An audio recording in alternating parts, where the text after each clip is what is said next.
दर्शकबिन नमस्कार। कार्यक्रम हाम्रो पालिकामा यहाँलाई हार्दिक स्वागत छ। म जनार्दन पाठक। दर्शकबिन आजको हाम्रो पालिका कार्यक्रममा हामी बागमती प्रदेश अन्तर्गत ललितपुर जिल्लामा अवस्थित महाङ्काल गाउँपालिकामा स्थानीय तहको दोस्रो निर्वाचन पश्चात नयाँ जनप्रतिनिधि आगमन भएको करिब 15 महिनाको अवधिमा यस पालिकामा भएका विकास निर्माणका विविध गतिविधि समेट्दै कार्यक्रम तयार गरेका छौँ। आउनुहोस् कार्यक्रम सुरु गरौँ। नेपालमा संहिताको अभ्याससँगै राज्य पुनर्संरचनाको काम पनि भयो, जसले मुलुकभित्र 3 तहको सरकारको खाका कोरेको थियो, जसमध्ये तल्लो तहको सरकारका रूपमा स्थानीय तह रहेको छ। जनतासँग प्रत्यक्ष जोडिएर रहेको स्थानीय तहको पहिलो 5 वर्षको कार्यकाल सकिएर दोस्रो कार्यकालको थालनी भएको पनि झन्डै 1.5 वर्षको अवधि व्यतीत भइसकेको छ। यो अवधिसम्म आइपुग्दा स्थानीय तहमा विकास निर्माणदेखि सामाजिक सुधारका क्षेत्रमा परिवर्तनका सङ्केतहरू देखिन थालेका छन्। यसले स्थानीय तहप्रति आम नागरिकमा थप आशा पलाएको छ। यस्तै स्थानीय तहहरूमध्ये एक हो ललितपुरको महाङ्काल गाउँपालिका। बागमती प्रदेशको ललितपुर जिल्लामा अवस्थित 6 वटा स्थानीय तहहरूमध्ये महाङ्काल गाउँपालिका पनि एक हो। प्रसिद्ध धार्मिक स्थल महाङ्काल स्थानको नामबाट यस गाउँपालिकाको नामाकरण गरिएको हो। ग्रामीण परिवेश, प्राकृतिक सुन्दरता, जैविक विविधता र सांस्कृतिक बाहुल्यता बोकेको यस महाङ्काल गाउँपालिका भौगोलिक विकटता र पूर्वाधार विकासमा निकै पछाडि परेको छ। 6 वटा वडाहरूमा प्रशासनिक विभाजन गरिएको यस गाउँपालिकामा स्थानीय तहको दोस्रो निर्वाचन मार्फत गणेश बहादुर केसीले अध्यक्षको पदभार सम्हालेको पनि 15 महिनाको अवधि पूरा भइसकेको छ। यस अवधिमा भौतिक रूपमा देखिने विभिन्न गौरवका योजनाहरू सञ्चालन भइरहेका छन्, जसमध्ये कतिपय निर्माण सम्पन्न भएका छन् भने कतिपय बहुवर्षीय योजनाको रूपमा निर्माणको अन्तिम चरणमा रहेका छन्। जनताका अपेक्षा र पालिकाको विकासका आवश्यकतालाई मध्यनजर गर्दै यस गाउँपालिकामा भौतिक पूर्वाधारको काम धेरै भएका छन्। म चाहिँ के कुरामा सन्तुष्टि छु भन्दा 1 वर्षको अवधिमा हेर्ने हो भने धेरै नै उल्लेख्य देखिने कामहरू हामी गर्न सफल भएका छौँ। त्यसबाट मलाई लाग्छ हाम्रा महाङ्कालवासी दाजुभाइ दिदीबहिनीहरू चाहिँ हामीहरूबाट पक्कै पनि केही हुन्छ भन्ने आशामा चाहिँ उहाँहरू देखिनु भएको छ। कमसेकम त्यो मन जित्न सक्नु नै हाम्रो लागि चाहिँ सफलताको पहिलो खोड्किलोको रूपमा हामीले लिएका छौँ। भौतिक पूर्वाधारतर्फ शिक्षा, स्वास्थ्य, सामाजिक विकासतर्फ हामीले चाहिँ बजेट हाम्रो सीमित स्रोत र साधन जति चाहिँ गाउँपालिकाबाट हामीलाई प्राप्त भएको थियो त्यसको समुचित तरिकाले हामीले चाहिँ व्यवस्थापन गर्ने र त्यसको कार्यान्वयन पक्षमा लागेका छौँ। महाङ्काल गाउँपालिकाले चाहिँ सुरुदेखि नै हामी निर्वाचित भए पश्चात नै विकासमा चाहिँ विविधतामा एकता, सुशासन, समृद्धि हाम्रो प्रतिबद्धता भन्ने नाराका साथ हामी अगाडि बढेको अवस्था छ। यद्यपि हाम्रो भौगोलिक अवस्था चाहिँ अलिकति ग्रामीण अनुहार भएको हुनाले हामीले पूर्वाधारको विकासहरू गर्नको लागि चाहिँ पर्याप्त मात्रामा बजेट छैन।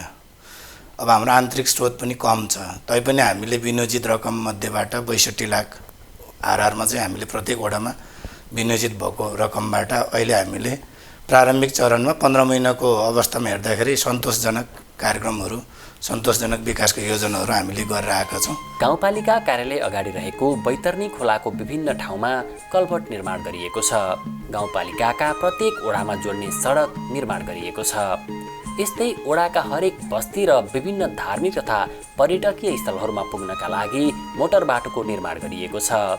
केही सडकहरू ढलान गरिएको छ भने केही सडक पिच भएका छन्। यस्तै निर्माणाधीन अवस्थामा रहेको गाउँपालिका कार्यालयको सुविधा सम्पन्न भवन गणेश बहादुर केसीकै कार्यकालमा सञ्चालनमा आएको छ। यहाँको मूल खोलो भन्छौँ हामी, जुन बैतरनी खोलो, हामी आइसकेपछि 2 ठाउँमा ठुला कल्भर्ट हामीले बनाइसक्यौँ।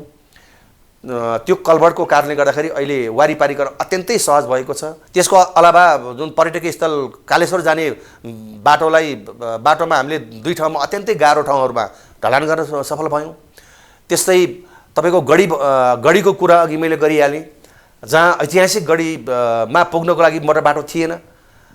गत आवामा नै हामीले त्यो बाटो चाहिँ लगभग गढीमा चाहिँ पुर्यायौँ, तर बिचमा अलिकति थोरै ब्रेकर हान्ने काम बाहेक त्यो बाटो लगभग त्यो पनि हामी जोड्न सफल भयौँ। अब हाम्रो कार्यकालको गौरव गर्न लायकका कामहरू भनेको हुन त रेगुलर रेसिडुअल रूपमा बनेको यो भवनको हुन त दायित्व हामीले पनि लिनुपर्छ, किनकि आर्थिक दायित्व पनि हामीमा आएर पर्यो होइन, बोझ ती सबैलाई हामीले पार गर्दै अहिले सुविधा सम्पन्न गाउँपालिका भवन उद्घाटन गर्दै गर्न सफल भयौँ। आर्थिक वर्ष 2080-81 को लागि यस महाङ्काल गाउँपालिकामा 42 करोड 58 लाख रुपैयाँ बजेट विनियोजन गरिएको छ। यस वर्ष सडक स्तरोन्नति, कृषि र पर्यटन पहिलो प्राथमिकतामा परेको छ, जस अनुसार गाउँपालिकाले आफैले मेसिन खरिद गरी सडक स्तरोन्नति तथा मर्मतको काम सुरु गर्दैछ। महाङ्काल गाउँपालिकाको हाम्रो टोटल बजेट चाहिँ 42 करोड 58 लाख छ यो आर्थिक चालु अब 80-81 को, र यसमा चाहिँ पुँजीगत तर्फ चाहिँ हाम्रो 12 करोड 81 लाख 75 हजार रुपियाँ छुट्याइएको अवस्था छ भने यता हाम्रो चालुतर्फ चाहिँ 29 करोड 76 लाखको हाराहारीमा चाहिँ छुट्याइएको अवस्था छ। अब यो वडा पनि अलिकति थोरै भएको कारणले गर्दाखेरि चाहिँ टेन्टेटिभली अब वार्षिक बजेट चाहिँ सङ्घीय सरकारबाट र त्यसपछि अनि यता हाम्रो प्रदेश सरकारबाट आउने बजेट अलिकति कम भोल्युममै देखेँ मैले। र प्राथमिकताको क्षेत्रमा चाहिँ हाम्रो अब मुख्य भनेको अब यो सडक स्तरोन्नति गर्नु नै अलिकति एकदम नितान्त आवश्यकता देखिराखिएको छ होइन। पहिलो प्राथमिकता त्यसमा छ र अनि त्यसपछि दोस्रो चाहिँ कृषि। यहाँ चाहिँ एकदम कृषि उत्पादन चाहिँ एकदमै बढी मात्रामा हुने, दुग्ध उत्पादन हुने, त्यसपछि अब फलफुल खेतीहरूको नगदे बालीहरूको पनि एकदमै प्रशस्त मात्रामा उत्पादन हुने भएको कारणले गर्दा कृषि, त्यसपछि अनि पशुपालनतर्फ र त्यसपछि सडक पूर्वाधारतर्फ चाहिँ अलिकति बजेट चाहिँ मुख्य लक्ष्य बनाएर छुट्याएको अवस्था छ। यो क्षेत्रको विकास यदि चाहिँ हामीले चाहिँ एकदम द्रुत गतिमा गर्ने हो भने सडक स्तर उन्नति नै मैले पहिलो प्राथमिकतामा राख्नुपर्ने अवस्था मैले देखेको छु। किनभने यहाँको जति पनि किसानहरू हुनुहुन्छ उहाँहरूले उत्पादन गर्नुभएको खाद्यान्न वस्तुहरू चाहिँ बजारसम्म पुर्याउनको लागि पहिला त सडकको पहुँच नै चाहियो होइन। यदि सडक भएन भने त त्यो पुर्याउन सकिँदैन। त्यस कारणले पहिलो प्राथमिकता भनेको सडक नै। यहाँबाट चाहिँ अब हाम्रो ललितपुरसम्म जोड्ने जुन मुख्य सडक त्यो सडक र त्यसपछि शाखा सडकहरू हरेक वडा कार्यालयबाट चाहिँ हाम्रो केन्द्र महाङ्काल गाउँपालिकासम्म आइपुग्नुपर्ने सडकहरू यसलाई चाहिँ स्तर उन्नति गरेर लैजानुपर्ने चाहिँ तत्काल आवश्यकता मैले देखेको छु। दिगो विकासलाई लक्षित गरी गाउँपालिकामा हुने हरेक विकास निर्माणका योजनाहरू सञ्चालन हुँदै आएका छन्। सीमित स्रोत, साधन र आर्थिक अवस्थाको बावजुद पनि वडा स्तरीय विकास निर्माणका कार्यहरू पनि समयमा नै सम्पन्न गर्ने वडा अध्यक्षहरूको योजना छ। र जति हामी कहाँ बजेटहरू आएको छ त्यो बजेटहरूलाई हामीले चाहिँ एकदम असाध्यै राम्रोसँग हेरेर कामहरूलाई दिगो विकासको हिसाब किताबले अगाडि बढ्ने हाम्रो अध्यक्षकोदेखि हामी सबैको एउटै एजेन्डा छ। के व्यवस्थापन गरेर त्यसलाई चाहिँ सहजीकरण गराएर युवाहरूलाई यहीँ देशमै केही हुन्छ, यहीँ केही काम गरौँ भन्ने भावनाहरू चाहिँ जगाउनुपर्छ भन्ने लाग्छ मलाई। यो 15 महिनाको अवधिमा अब वडा स्तरबाट गरिने महत्त्वपूर्ण धेरैवटा कामहरू हामीले गरेका छौँ। कतिपय सुरुवात गरेका छौँ, कति चाहिँ अब सम्पन्न पनि गरिसकेका छौँ। हाम्रो विशेषता हाम्रो बाटो नै छ। त्यो बाटो मात्र ट्र्याकमा त खोलिएको स्थिति छ। त्यो ट्र्याक खोलिएको बाटोलाई जीवन्त बनाइराख्नलाई त्यसमा चाहिँ सधैँ यो बर्खा अनि तपाईँको झरी जुनसुकै अवस्थामा पनि जान सकिने गरी बाटोको व्यवस्थापन गर्ने हाम्रो मेन उद्देश्य पालिकाकै छ। कृषि र पर्यटनका लागि यो गाउँपालिका अत्यन्तै सम्भावना बोकेको ठाउँ हो। उपत्यकाबाट नजिकै पर्ने भएकोले आन्तरिक पर्यटनका लागि यो गाउँपालिका एक उत्कृष्ट गन्तव्य हो। सिम्बा झरना, कालेश्वर महादेव, बैतरणी धाम, विभिन्न गुम्बा, पहाडका सुन्दर श्रृङ्खला र तिनै श्रृङ्खलामा भेटिने विभिन्न भन्ज्याङ तथा गढीहरू यहाँका प्रमुख पर्यटकीय स्थल हुन्। यस्ता प्राकृतिक, धार्मिक तथा सांस्कृतिक क्षेत्रको विकास एवं सम्वर्धन गर्दै पर्यटन प्रवर्धनमा जोड दिन गाउँपालिकाले विभिन्न योजनाहरू अगाडि सारेको छ। पर्यटकीय स्थलमा जाने मोटर बाटो निर्माण गरिएको छ भने यस्ता स्थानको स्तरोन्नतिमा विशेष ध्यान दिइएको छ। मुख्य गरी महाङ्काललाई समृद्धि बनाउनेतिर लैजाने हो भने, यहाँका जनतालाई समृद्ध बनाउने हो भने मूल कुरो भनेको महाङ्काललाई पर्यटकीय गन्तव्य स्थलको रूपमा विकास गर्नै पर्छ। त्यतातिर हामीले सोच चाहिँ बनाएका छौँ, तर हाम्रो सोचले मात्रै हुँदो रहेछ। सङ्घ र प्रदेशबाट पनि वर्षमा हैसियत गरिदिए मात्र अगाडि बढ्न सकिने रहेछ। तर अब हाम्रो सीमित स्रोत र साधनले जे जति सकिन्छ हामी क्रमैसँग त्यो गन्तव्यको रूपमा विकास गर्नलाई, पर्यटकीय क्षेत्रको रूपमा विकास गर्नलाई हामी अहोरात्र खटिरहेका छौँ। महाङ्काल चाहिँ यस्तो एउटा भाग्यशाली चाहिँ म भन्छु। अब हेर्दा धरातल हेर्दाखेरि उबड खाबड, अल्को, होचो, भिरालो विकटता भने जस्तो लाग्छ, तर यो नै हाम्रो चाहिँ मूल सम्पदा हो। किन कसरी हो भन्दाखेरि यहाँ भएका पहाडका श्रृङ्खलाहरू जो जहाँबाट तराईसम्म छ्याङ्ग देखिन्छन्, अनि ती पहाडका श्रृङ्खलाहरूमा पनि बनेका विभिन्न थलीहरू, भन्ज्याङहरू, गढीहरू, अनि त्यही श्रृङ्खलाको मध्यभागमा रहेको कालेश्वर महादेव जो स्वस्थानी व्रत कथामा पनि सतीदेवीको अङ्गपतन भएको कुरा उल्लेख भएको स्थान हो। अनि त्यो लगायत यहाँ अर्को धार्मिक दृष्टिकोणले अत्यन्तै महत्त्वपूर्ण मानिएको धार्मिक धर्म ग्रन्थहरूमा वर्णित बैतरणी धाम, अब त्यस्तै लोङतोङ गुम्बा अर्को यहाँको सुन्दरता हो जो बौद्ध मार्गीहरूको लागि अत्यन्तै पवित्र धार्मिक स्थलको रूपमा मानिन्छ। अब त्यस्तै तपाईँको प्राकृतिक रूपले सिम्बा झरना भयो, अनि पालाजु झरना। गाउँपालिका अध्यक्ष लामो समय शिक्षण पेसामा आबद्ध भएकोले पनि उहाँले शिक्षा क्षेत्रको विकासका लागि विशेष जोड दिनुभएको छ। यस गाउँपालिकामा हाल निजी र सामुदायिक गरी 27वटा विद्यालय सञ्चालनमा छन्, जसमध्ये एउटा प्राविधिक विद्यालयका रूपमा सञ्चालन हुँदै आएको छ। विद्यालयको खस्कँदो गुणस्तर सुधार गर्न गाउँपालिकाले अङ्ग्रेजी माध्यमबाट सुरु गर्ने नीति ल्याएको छ। यस्तै विद्यालयको भौतिक पूर्वाधार निर्माण, शिक्षक समायोजन, फर्निचर, शैक्षिक सामग्री व्यवस्थापन लगायत आवश्यकता अनुसार गाउँपालिकाले सहयोग गर्दै आएको छ। हामी कहाँ अहिले 26वटा सरकारी र एउटा बोर्डिङ गरेर 27वटा विद्यालयहरू छन्। ती सबै विद्यालयहरूमा हामी पुग्यौँ पनि हामी कहाँ शिक्षाको अवस्था चाहिँ अलिकति खसेकै अवस्था हामीले पायौँ। हरेक विद्यालयमा चालु आब वर्षबाट नै हरेक स्कुलले कमसेकम अङ्ग्रेजी माध्यमबाट सुरुवात चाहिँ गर्नुपर्ने भनेर हामीले सबै स्कुललाई निर्देशन दिइसकेको अवस्था छ। काहीँ शिक्षकहरूको सङ्ख्या धेरै, काहीँ थोरै भएको अवस्था थियो र त्यसलाई पनि शिक्षकहरू बढी भएको ठाउँबाट झिकेर थोरै भएकोलाई पुर्याउने काम हामीले गरी पनि राखेका छौँ। अब यही हाम्रो ग्राउन्ड पनि अहिले वडा कार्यालयले काम गरिदिएको। अब अहिले चाहिँ हाम्रो यो घेराबार र अरू गरेर गाउँपालिकाले र वडा कार्यालयले गरेर वडाले 10 लाख, गाउँपालिकाले 18 लाख र हाम्रो 28 लाखको चाहिँ यो अहिलेको यो 80-81 खर्च गर्ने गरी बजेटिङ गरिदिएको छ। सहयोग गरेको छ गाउँपालिका र वडा कार्यालयले। राम्रै छ। विशेष गरेर अब भर्खरै एउटा हामीको लागि अघिल्लो आर्थिक वर्षमा खानेपानीको लागि पनि राम्रै सम्पन्न हुन सक्ने गरी एउटा आयोजना पनि आएको थियो, जसलाई हामीले सम्पन्न गरिसकेका पनि छौँ। अब अरू पनि विद्यालयको लागि जुन किसिमको उहाँले एलिसमेन्ट गर्नुभएको जुन कामहरू छन् सकारात्मक नै छ।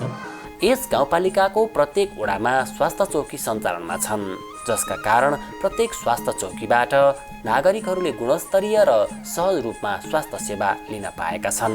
स्वास्थ्य संस्थाहरूमा बर्थिङ सेन्टर सञ्चालनमा छन्, जसले गर्दा नागरिकहरूलाई सहज भएको छ। गाउँपालिकामा रहेको मानिखेल अस्पतालको गुणस्तर सुधार गरी सञ्चालनमा ल्याइएको छ।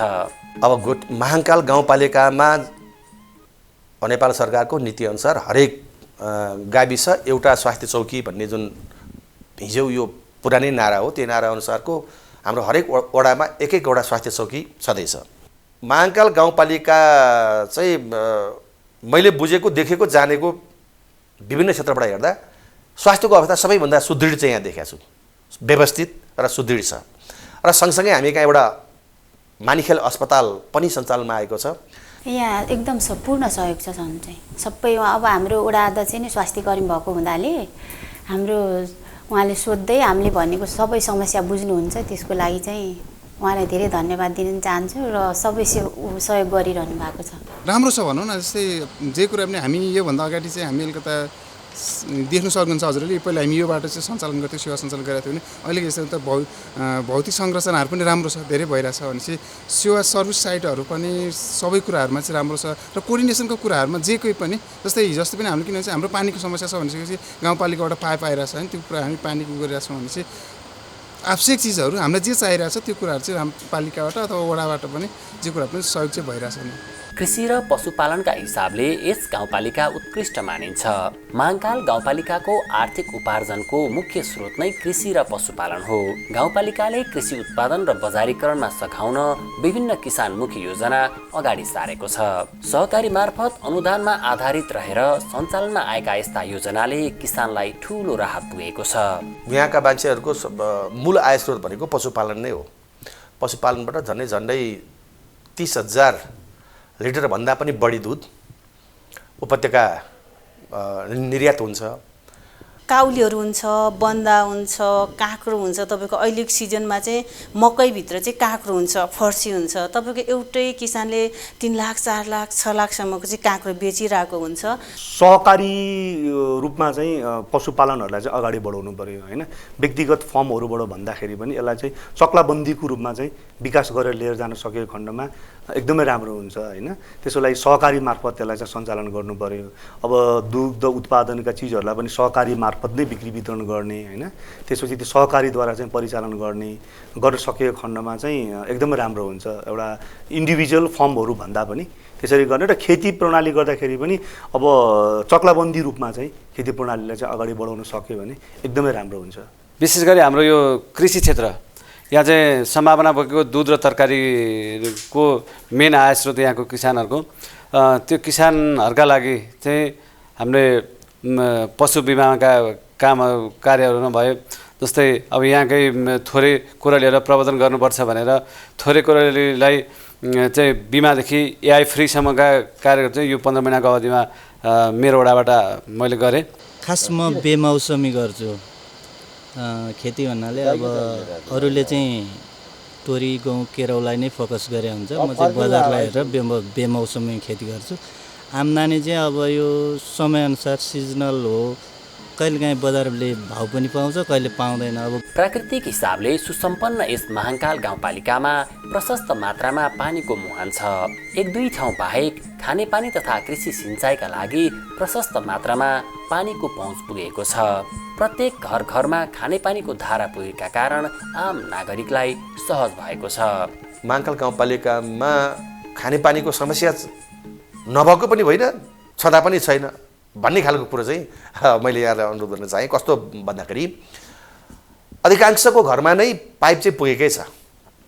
यता कता अभावको रूपमा कोही कसैले पल्लो घरसम्म पानी लिन पर्ने समस्या रह्यो होला, अथवा बर्खायाममा पानी धमिलो आएर अथवा पाइप टालिएर पानी आएन होला, अथवा हिउँदे याममा अत्यन्तै सुक्खा भएर पानीको अलिकति क्वान्टिटी नपुगेर होला। नत्र भने त्यति ठुलो समस्या चाहिँ जो काठमाडौँतिर पानीको हाहाकार मारामारी देखिन्छ, तर हाम्रो चाहिँ एरियामा, हाम्रो भेगमा चाहिँ त्यस्तो ठुलो हाहाकार चाहिँ मेरो चाहिँ बुझाइमा चाहिँ छैन।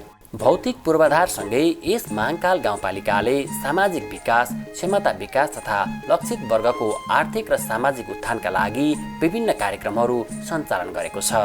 महिलाहरूलाई आर्थिक र सामाजिक रूपमा सबल बनाउन, कृषिमा आत्मनिर्भर बनाउँदै आय आर्जनका गतिविधिमा सघाउने अभियान थालिएको छ।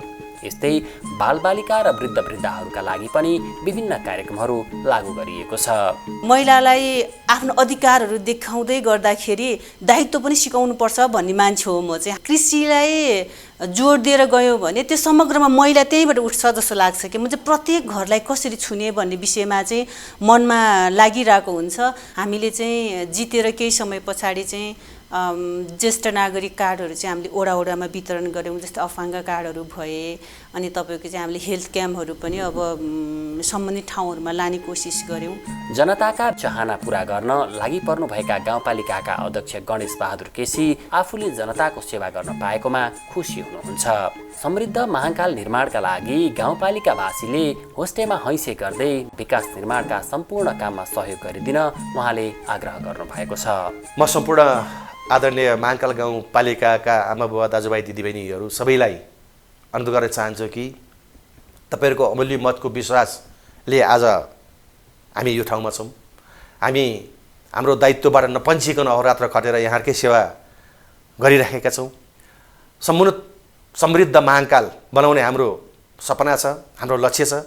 त्यसमा केही 1-2 वटा इँटा को जग राखेको कुरा यहाँहरू समक्ष प्रष्टै छ र त्यसलाई एउटा समृद्ध महाङ्कालको सपना साकार बनाउने क्रममा हाम्रा योजनाहरूमा यहाँहरूले होस्टेमा हैसियत गर्दै साथ र सहयोग गर्नुहुने नै छ र हामी 5 वर्षमा कमसेकम समृद्ध महाङ्काल दिन नसके पनि समृद्धितिर बढ्दै गरेको महाङ्कालको रूपमा परिवर्तित महाङ्काल चाहिँ यहाँहरूलाई सुम्पिनेछौँ भन्ने हामी पूर्ण विश्वासमा छौँ।